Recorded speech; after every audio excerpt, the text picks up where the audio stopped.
So আমি আমার প্রোফাইলে যেমন বলেছিলাম যে আমার বিহার যাওয়ার আছে, আমি ফাইনালি পৌঁছে গেছি।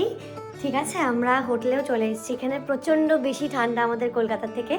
এটা হচ্ছে আমাদের রুম, আর এটা হচ্ছে আমার মা মাসি, হ্যাঁ, আর এটা হচ্ছে দাদা।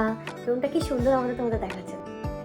এই দেখো তোমরা রুমটা আছে কত সুন্দর লাগছে।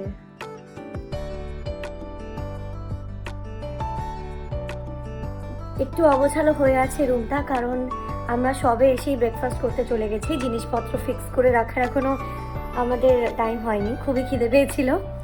সো একটু বেশি লাগেজ হয়ে গেছে আমাদের এবারে, কারণ আমরা সবাই জানি যে শীতকালে আমাদের শীতের জামা কাপড় ক্যারি করতে হয়, তো সেই জন্য একটু লাগেজ বেশি হয় শীতকালে। তো আমাদের বেশ অনেকগুলোই লাগেজ এসছে, কারণ এখান থেকে আমরা আবার একটা জায়গায় ঘুরতে যাব, দেওঘরে ঘুরতে যাব।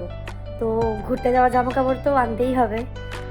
আমারই লাগেজটা একটু বেশি হয়েছে, বাকি সবারও হয়েছে, একটু জিনিসপত্র তো আনতেই হবে, তাই না? আর সব থেকে বেশি আমার যেই ভিউটা পছন্দ হয়েছে সেটা হচ্ছে এই মিররের ভিউটা।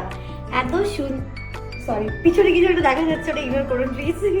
কিন্তু আমার এই মিররের ভিউটা এত সুন্দর, এত ক্লিয়ার আসছে, আমার এখানে মনে হচ্ছে আমি ঘন্টার পর ঘন্টা ধরে হাজার একটা ফটো তুলবি।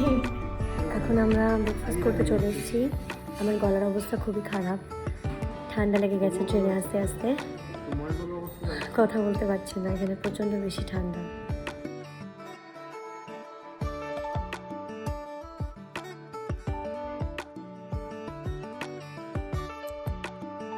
আর দেখো, এটা হচ্ছে আমাদের রুমের বাইরের ভিউটা।